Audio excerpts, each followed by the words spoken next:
এবারে যে ঠাকুরটা তুমি বানিয়েছো সেটা উচ্চতা কতটুকু? এটার উচ্চতা 5 ফুট।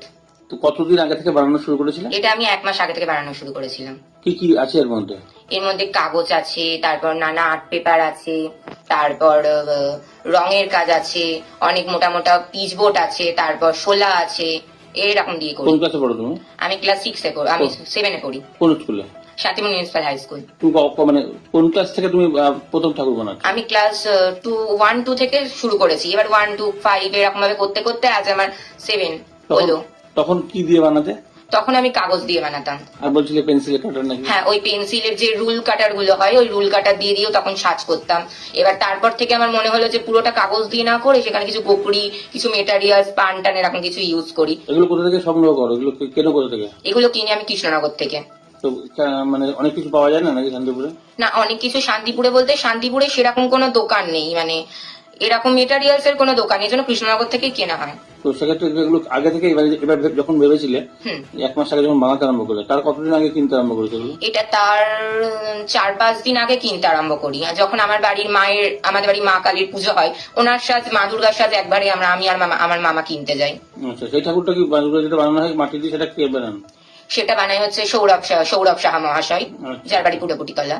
আচ্ছা, আর এই দুর্গা ঠাকুর প্রতি বছর তুমি একটা করে বানাও? হ্যাঁ, দুর্গা ঠাকুর প্রতি বছরই আমি একটা করে পুজো করি, যত সামান্য উপাচার দিয়ে পুজো করা হয়। কে পুজো করে? আমি নিজেই করি পুজো। আচ্ছা, তা তুমি এই যে ঠাকুরটা বানাচ্ছ, এই উপকরণ মাটি নেই এর মধ্যে, না। কি কারণে সেটা? এটা আমি পালদের একটা দেখতাম ছোটবেলায় যে পালদের খুব করতে কষ্ট হয়, এই মাটি মেখে কাজ করা, কাজটাকে যতটা সহজ করা যায়, মানে খুবই অল্প উপাচারে সেটাকে আঁকলাম, কাটলাম, কেটে রং চং করলাম, এগুলো যতটা সামান্য ইয়েতে করা যায় ততটা করি। তাহলে আঁকা তুমি আগে জানতে মানে শিখেছো? আমি হ্যাঁ, আঁকা আগে এখন শেখো? না, এখন আর শিখি না। এবার আস্তে আস্তে জিনিসটাকে আমি যখন একটু লুপ্ত করে নিলাম, আস্তে আস্তে আমি নিজেই করি।